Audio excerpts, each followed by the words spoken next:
Hello दोस्तों, स्वागत है आप सभी का मेरे चैनल लर्निंग हाउस में। आज इस वीडियो में हम लोग पढ़ने वाले हैं 10th स्टैंडर्ड हिंदी का सेकंड चैप्टर लक्ष्मी। तो दोस्तों, ये लक्ष्मी एक गाय की कहानी है। सबसे पहले मैं आपको इसके कैरेक्टर समझा देता हूँ। इसमें 4 कैरेक्टर्स है जो मेन कैरेक्टर है। इस कहानी में 2 दोस्त रहते हैं, एक का नाम है ज्ञान सिंह और दूसरे का नाम है करामत अली। ये दोनों बहुत अच्छे दोस्त रहते हैं, एक ही मोहल्ले में रहते हैं और एक ही कंपनी में काम करते हैं। तो ये दोनों काम पर भी साथ में आते जाते हैं। इस कहानी में 2 कैरेक्टर और है, एक है रहमान जो करामत अली का बेटा है और दूसरी है रमजानी जो करामत अली की पत्नी है। तो उम्मीद करता हूँ इस कहानी में जो कैरेक्टर है वो आपको समझ आ गए होंगे। सबसे पहले कैरेक्टर 2 दोस्त है, ज्ञान सिंह और करामत अली। फिर रहमान करामत अली का बेटा है, रमजानी करामत अली की पत्नी है। तो आइए अब ये कहानी पढ़ते हैं और इसको समझना शुरू करते हैं। सबसे पहले समझते हैं कि लक्ष्मी कौन है। तो दोस्तों, लक्ष्मी एक गाय का नाम है। जिस गाय के ऊपर ये पूरी कहानी बनी है उसी का नाम लक्ष्मी है। उस दिन लड़के ने तेज में आकर लक्ष्मी की पीठ पर 4 डंडे बरसा दिए थे। वह बड़ी भयभीत और घबराई थी। जो भी उसके पास जाता सिर हिलाकर उसे मारने की कोशिश करती या फिर उछलती कूदती, गले की रस्सी तोड़कर खूंटे से आज़ाद होने का प्रयास करती। तो एक दिन लड़के ने तेज में आकर, तेज मतलब गुस्से में आकर, लक्ष्मी की पीठ पर 4 डंडे मार दिए थे और उससे वो लक्ष्मी बहुत घबरा गई थी। भयभीत मतलब डरी हुई। वो बहुत डरी हुई थी, घबराई हुई थी। और जो भी लक्ष्मी के पास जाता था तो लक्ष्मी उसको मारने की कोशिश करती या उछलती कूदती या फिर खूंटे से, मतलब जिसमें लक्ष्मी को बांधे हुए थे वहाँ से खुलकर आज़ाद होकर वहाँ से भागने की कोशिश करती थी। करामत अली इधर 2-4 दिनों से अस्वस्थ था, लेकिन जब उसने ये सुना कि रहमान ने गाय की पीठ पर डंडे बरसाए हैं तो उससे रहा नहीं गया। वे किसी प्रकार चारपाई से उठकर धीरे धीरे चलकर बथान में आया। आगे बढ़कर उसके माथे पर हाथ फेरा, पुचकारा और होले से उसकी पीठ पर हाथ फेरा। लक्ष्मी के शरीर में एक सिरन सी दौड़ गई। तो दोस्तों, यहाँ बता रहे कि करामत अली की 2-4 दिन से तबीयत ख़राब थी। अस्वस्थ मतलब तबीयत ख़राब होना। करामत अली की 2-4 दिन से तबीयत ख़राब थी, लेकिन जब उन्होंने ये सुना कि रहमान ने, उनके बेटे ने गाय की पीठ पर डंडे बरसा दिए तो उनसे रहा नहीं गया। मतलब अपने आप को रोक नहीं पाए और वो किसी भी तरह से चारपाई से उठकर बथान खाने में पहुँचे। बथान बोलते हैं जिसमें गाय और भैंस को बांधा जाता है, जो उनके रहने की जगह होती है। करामत अली वहाँ पहुँचे और उन्होंने गाय के माथे पर हाथ फेरा, उसको पुचकारा, पुचकारा मतलब उसको प्यार किया और उसकी पीठ पर हाथ फेराया। तो गाय के शरीर में एक सिरन सी दौड़ गई। सिरन मतलब एक कपकपी सी दौड़ गई। ओह, कमबख्त ने कितनी बेदर्दी से पीटा है। उसकी बीवी रहमानी बोली, लो चोट की जगह पर ये रोगन लगा दो, बेचारी को आराम मिलेगा। तो दोस्तों, अब करामत अली जब उसको देखते हैं, गाय को, उसकी हालत देखते हैं, उसकी पीठ पर निशान देखते हैं, तो अपने बेटे को बोलते हैं कमबख्त ने कितनी तेज़ी से, मतलब कितनी ज़ोर से मारा है। तो फिर उनकी जो पत्नी रहती है रमजानी, वो उनको एक रोगन देती है, एक मरहम देती है। बोलती है कि ये गाय की पीठ पर लगा दो तो उसको बेचारी को आराम मिलेगा। करामत अली गुस्से में बोला, क्या अच्छा हो अगर इसी लाठी से तुम्हारे रहमान के दोनों हाथ तोड़ दिए जाए, कहीं इस तरह पीटा जाता है। रमजानी बोली, लक्ष्मी ने आज भी दूध नहीं दिया। तो अब करामत अली बोलता है कि कितना अच्छा हो अगर तुम्हारे बेटे रहमान के हाथ भी इसी लाठी से तोड़ दिए जाए। उसने गाय को इस तरह से पीटा है, क्या इस तरह से किसी गाय को पीटा जाता है। तो रमजानी बोली, लक्ष्मी ने आज भी दूध नहीं दिया तो उसकी सज़ा इसे लाठी से दी गई। रहमान से गलती हो गई, इसे वह भी कबूलता है। अब करामत अली बोलते हैं अगर उसने दूध नहीं दिया तो उसकी सज़ा उसे लाठी से दी गई। तो फिर रमजानी बोलती है कि रहमान से गलती हो गई, ये गलती वह भी कबूलता है, मतलब वो भी अपनी गलती मानता है। रमजानी कुछ क्षण खड़ी रही, फिर वहाँ से हटते हुए बोली, देखो अपना ख्याल रखो, पाँव इधर उधर गया तो फिर कमर सिकवाते रहोगे। तो रमजानी वहाँ कुछ देर खड़ी रहती है, फिर जाते हुए बोलती है कि अपना ख्याल रखो, अगर पाँव इधर उधर फिसला तो फिर अपनी कमर सिकवाते रहोगे। करामत अली ने फिर प्यार से लक्ष्मी की पीठ सहलाई, मुँह ही मुँह में बड़बड़ाया, माफ़ कर लक्ष्मी, रहमान बड़ा मूर्ख है, उम्र के साथ तू भी बुढ़ा गई है। डेयरी फार्म के डॉक्टर ने तो पिछली बार ही कह दिया था ये तेरा आखिरी बरस है। अब करामत अली फिर से गाय की पीठ पर हाथ फिराता है और मन ही मन में बड़बड़ाता है कि लक्ष्मी मुझे माफ़ करना, रहमान बड़ा मूर्ख है, मतलब रहमान बड़ा पागल है और उम्र के साथ साथ तू भी बुढ़ा गई है। बुढ़ा गई है मतलब तू भी बूढ़ी हो गई है। और डेयरी फार्म के डॉक्टर ने तो पिछली बार ही कह दिया था कि ये तेरा आखिरी बरस है, मतलब ये तेरा आखिरी साल है। लक्ष्मी शांत खड़ी अपने जख्मों पर तेल लगवाती रही। वह करामत अली के मित्र ज्ञान सिंह की निशानी थी। ज्ञान सिंह और करामत अली एक दूसरे के पड़ोसी तो थे ही, वे कारखाने में भी एक ही विभाग में काम करते थे। प्राय एक साथ ड्यूटी पर जाते और एक साथ ही घर लौटते। तो ये जो लक्ष्मी गाय थी, ये करामत अली के दोस्त ज्ञान सिंह की निशानी थी। ज्ञान सिंह ने ये गाय करामत अली को दी थी। और जैसे कि मैंने आपको इंट्रोडक्शन में ही बताया कि करामत अली और ज्ञान सिंह दोनों अच्छे मित्र थे। वे एक ही मोहल्ले में रहते थे और एक ही साथ काम पर आया जाया करते थे। ज्ञान सिंह को मवेशी पालने का बहुत शौक था। प्राय उसके घर के दरवाजे पर गाय या भैंस बंधी रहती थी। 3 बरस पहले उसने एक जर्सी गाय खरीदी थी। उसका नाम उसने लक्ष्मी रखा था। अधेड़ उम्र की लक्ष्मी इतना दूध देती थी कि उससे घर की ज़रूरत पूरी हो जाने के बाद बाकी दूध गली के कुछ घरों में चला जाता था। दूध बेचना ज्ञान सिंह का धंधा नहीं था, केवल गाय को चारा और दर्रा आदि देने के लिए कुछ पैसे जुटा लेता था। तो ज्ञान सिंह जो थे उनको मवेशी पालने का मतलब पालतू जानवर पालने का बहुत शौक था। उनके दरवाजे पर हमेशा गाय या भैंस बंधी रहती थी। तीन बरस पहले मतलब 3 साल पहले उन्होंने एक गाय खरीदी थी जो जर्सी नस्ल की थी, मतलब जर्सी गाय खरीदी थी और उसका नाम उन्होंने लक्ष्मी रखा था। वो गाय अधेड़ उम्र की थी, मतलब आधी उम्र उस गाय की हो चुकी थी, लेकिन फिर भी वो इतना दूध देती थी कि ज्ञान सिंह की घर की सारी ज़रूरत पूरी होने के बाद जो बाकी का दूध बचता था, ज्ञान सिंह वो मोहल्ले में कुछ घरों में दे देते थे और उससे इतने पैसे आ जाते थे कि गाय का चारा और दर्रे का खर्चा निकल जाता था। नौकरी से अवकाश के बाद ज्ञान सिंह को कंपनी का वह मकान खाली करना था। समस्या थी तो लक्ष्मी की। वह लक्ष्मी को किसी भी हालत में बेच नहीं सकता था और उसे अपने साथ ले जाना भी संभव नहीं था। जब अवकाश में 10-15 दिन ही रह गए तो करामत अली से कहा, मियाँ अगर लक्ष्मी को तुम्हें सौंप दूँ तो क्या तुम स्वीकार करोगे? तो अब ज्ञान सिंह को नौकरी ख़त्म होने के बाद, रिटायरमेंट के बाद जो सरकारी मकान मिला हुआ था वो खाली करना था। और समस्या ये थी कि लक्ष्मी को वो अपने साथ भी नहीं लेकर जा सकता था और वह लक्ष्मी को बेचना भी नहीं चाहता था। तो फिर ज्ञान सिंह अपने दोस्त करामत अली से पूछता है, मियाँ अगर मैं ये गाय तुम्हें सौंप दूँ तो क्या तुम स्वीकार करोगे? मियाँ करामत अली ने कहा था, नेकी और पूछ पूछ, भला इससे बड़ी खुशनसीबी मेरे लिए और क्या हो सकती है? तो करामत अली ने कहा कि जी मैं स्वीकार कर लूँगा, भला इससे बड़ी खुशनसीबी और मेरे लिए क्या हो सकती है। करामत अली पिछले 1 वर्ष से उस गाय की सेवा करता चला आ रहा था। गाय की देखभाल में कोई कसर नहीं छोड़ रखी थी। तो करामत अली पिछले 1 साल से उस गाय का ख्याल रख रहे थे। उन्होंने उसकी देखभाल में, उसका ख्याल रखने में कोई कसर बाकी नहीं रखी थी। करामत अली को लक्ष्मी की पीठ पर रोगन लगाने के बाद भी इत्मीनान नहीं हुआ। वह उसके सिर पर हाथ फेरता रहा। लक्ष्मी स्थिर खड़ी उसकी ओर जिज्ञासापूर्ण दृष्टि से देखती रही। करामत अली को लगा जैसे लक्ष्मी कहना चाहती हो, यदि मैं तुम्हारे काम की नहीं हूँ तो मुझे आज़ाद कर दो, मैं ये घर छोड़कर कहीं चली जाऊँगी। करामत अली लक्ष्मी से बहुत प्रेम करता था, उसका बहुत ख्याल रखता था। इसलिए लक्ष्मी की पीठ पर रोगन लगाने के बाद भी करामत अली को इत्मीनान नहीं मिला, मतलब करामत अली को सुकून नहीं मिला। तो वह लक्ष्मी की पीठ पर हाथ फेरता रहा और लक्ष्मी जिज्ञासापूर्ण दृष्टि से, मतलब जैसे कि सवाल भरी नज़रों से करामत अली की तरफ देख रही थी। वो ये कहना चाहती हो कि अगर मैं तुम्हारे किसी काम की नहीं रही तो मुझे आज़ाद कर दो, मैं यहाँ से कहीं और चले जाऊँगी। करामत अली ड्यूटी पर जाने की तैयारी में था, तभी रमजानी बोली, रहमान के अब्बा, अगर लक्ष्मी दूध नहीं देती तो हम इसका क्या करेंगे? क्या इसे खूंटे से बांधकर हम खिलाते पिलाते रहेंगे? तो करामत अली अपनी ड्यूटी पर जा रहे थे, अपने काम पर जा रहे थे। तो उनकी पत्नी रमजानी पूछती है कि अगर ये गाय दूध नहीं देगी तो हम इसका क्या करेंगे? क्या हम इसे ऐसे ही अपने घर में बांध कर फ्री में खिलाते पिलाते रहेंगे? जानवर है, बंदा है, तो इसे खिलाना पिलाना तो पड़ेगा ही।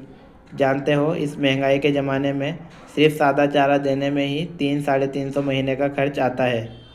अब करामत अली बोलते हैं अपनी पत्नी से, ये जानवर है, अब जब बंदा रहेगा तो इसको खिलाना पिलाना तो पड़ेगा ही।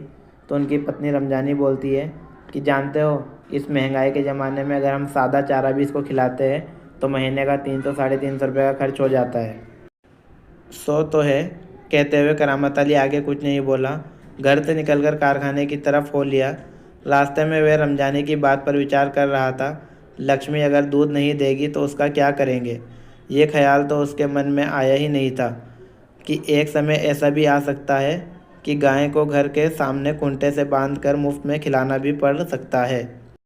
तो करामत अली काम पे जाते वक्त रास्ते में ये सोच रहा था कि जो सवाल उनकी पत्नी ने किया है, अगर लक्ष्मी दूध नहीं देगी तो हम उसका क्या करेंगे? करामत अली ये ख्याल कर रहा था कि ये तो मैंने कभी सोचा ही नहीं था कि एक वक्त ऐसा भी आएगा कि हमें लक्ष्मी को अपने घर में बांध कर उसे फ्री में खिलाना पिलाना पड़ेगा।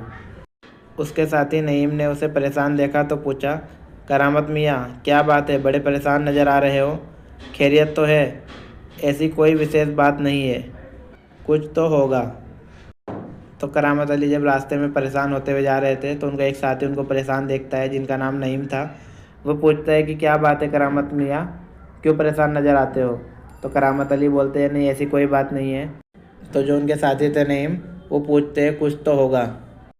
क्या बताऊँ, गाय ने दूध देना बंद कर दिया है, बूढ़ी हो गई है, बैठा कर खिलाना पड़ेगा, और इस ज़माने में गाय भैंस का खर्चा, इसमें परेशान होने की क्या ज़रूरत है, गाय बेच दो।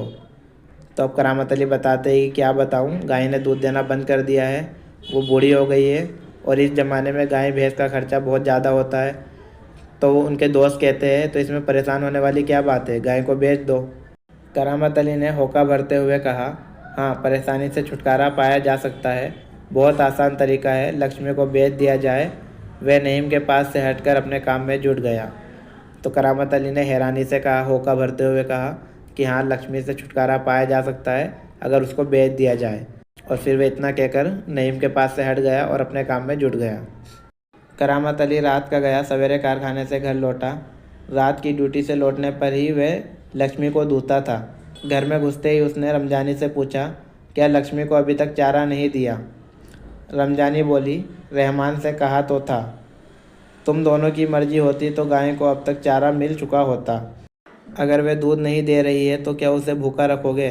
कहते हुए करामत अली कटा हुआ पुआल, खली और दर्रा आदि लेकर लक्ष्मी के लिए सानी तैयार करने लगा। तो करामत अली ड्यूटी से आने के बाद लक्ष्मी को दुहा करता था, मतलब लक्ष्मी का दूध निकाला करता था। तो करामत अली की ड्यूटी पूरी हो गई थी। वो रात से ड्यूटी पर जाकर सुबह जब घर आया तो उसने अपनी पत्नी रमजानी से पूछा कि गाय को चारा दिया था? तो रमजानी ने कहा कि मैंने रहमान से कहा तो था। रहमान जो उनका बेटा था, उनकी पत्नी बोलती है कि मैंने रहमान से कहा था। तो करामत अली कहते हैं, अगर तुम दोनों की मर्जी होती तो अब तक उसको चारा मिल चुका होता। इतना कहकर करामत अली उसके लिए चारा बनाने लगते हैं। लक्ष्मी उतावली सी तैयार हो रही सानी में मुंह मारने लगी। गाय को सानी देकर करामत अली उसकी पीठ देखने लगा। रोगन ने अच्छा काम किया था, दाग कुछ हल्के पड़ गए थे। तो जो सानी करामत अली लक्ष्मी के लिए तैयार कर रहे थे, लक्ष्मी उतावली से होकर, मतलब उतावली मतलब जल्दबाजी में होकर उसमें मुंह मार रही थी, क्योंकि वो काफ़ी दिनों से भूखी थी, इसलिए उसे ज़्यादा भूख लग रही होगी। तो एकदम जल्दबाजी में करामत अली जो चारा उसके लिए तैयार कर रहे थे उसमें मुँह मार रही थी।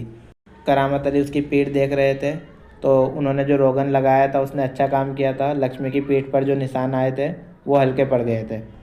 10-15 दिनों से यूँ ही चल रहा था। एक दिन जब करामत अली ने पुआल लाने के लिए रमजानी से पैसे मांगे तो वह बोली, मैं कहाँ से पैसे दूँ? पहले तो दूध की बिक्री से पैसे मेरे पास जमा रहते थे, उनमें से दे देती थी, अब कहाँ से दूँ?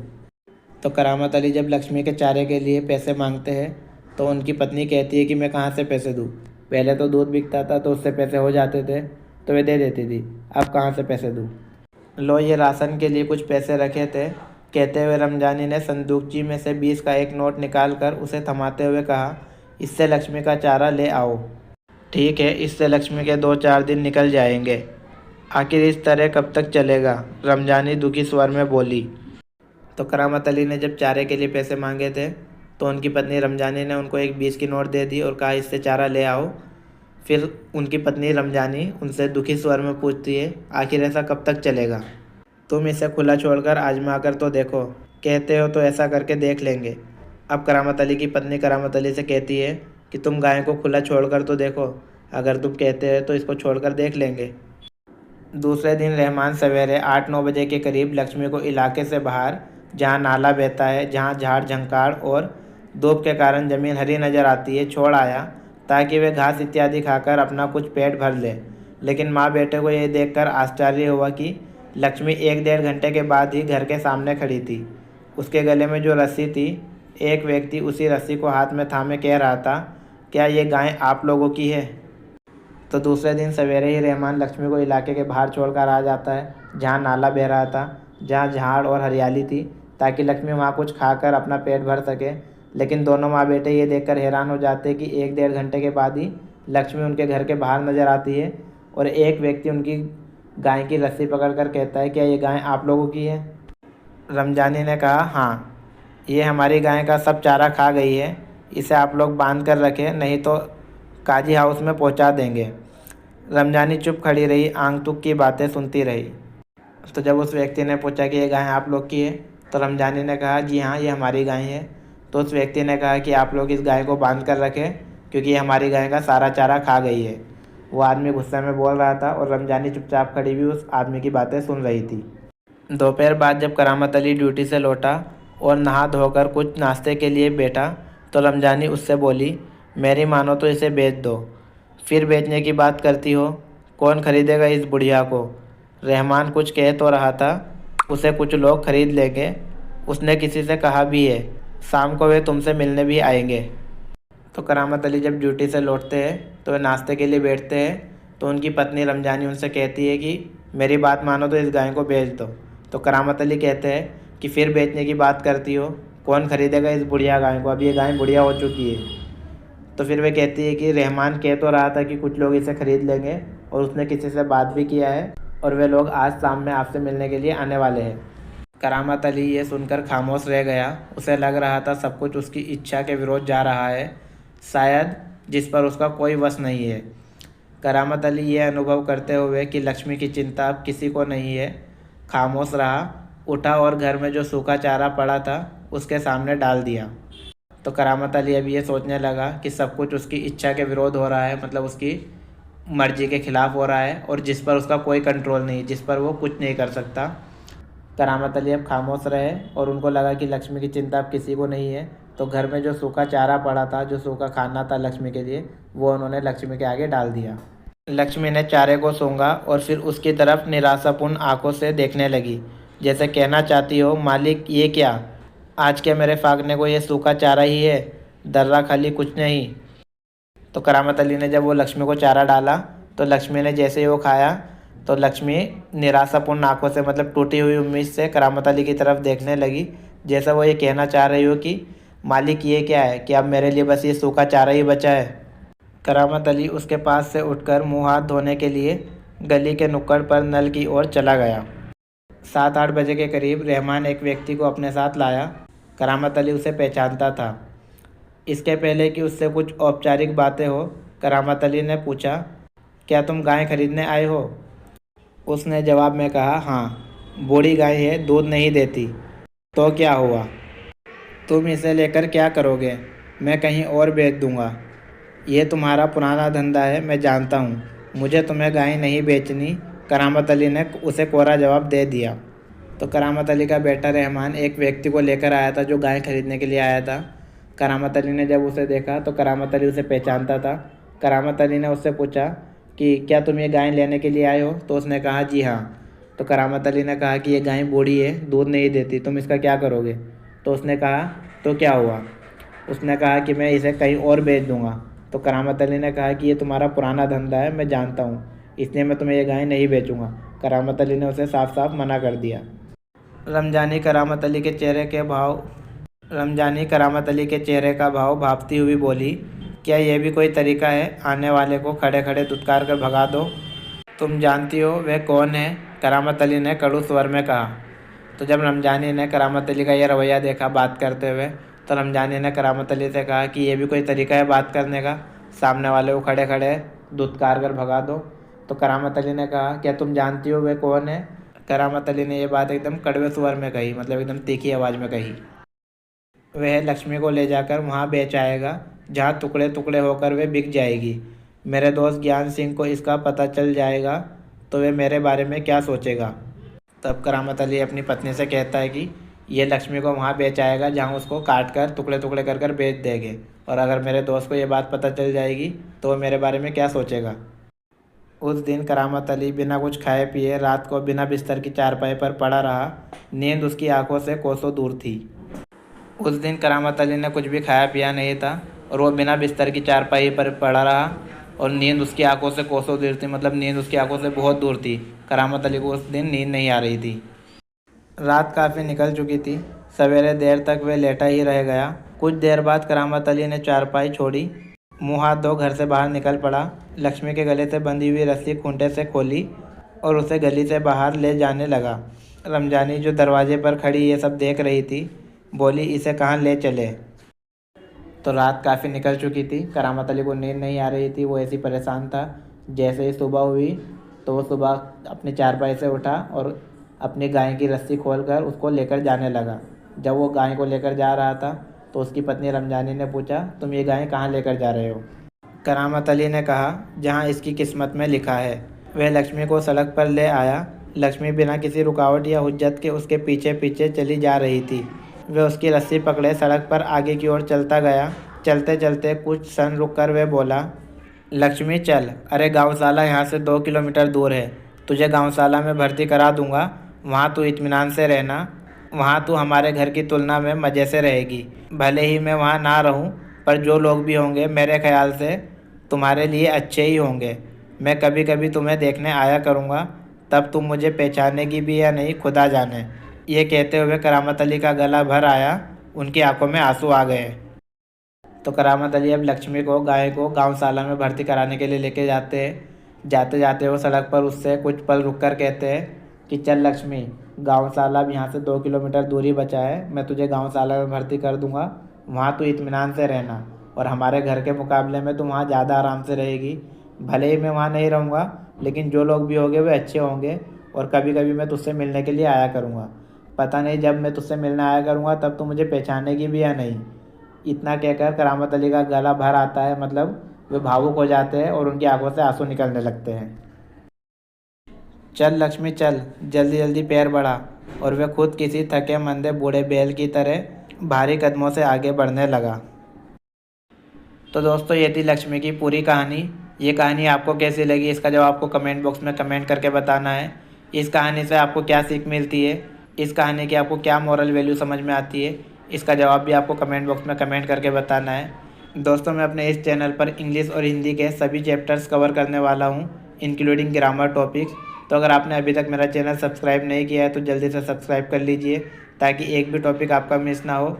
साथ ही अगर ये वीडियो आपके लिए यूज़फुल रही तो इसे अपने दोस्तों के साथ शेयर करें, वीडियो को लाइक करें। अगर आप किसी और टॉपिक पर कोई वीडियो चाहते हो तो आप कमेंट बॉक्स में कमेंट करके बता सकते हैं, मैं उस टॉपिक को कवर करने की पूरी कोशिश करूँगा। वीडियो को पूरा देखने के लिए धन्यवाद।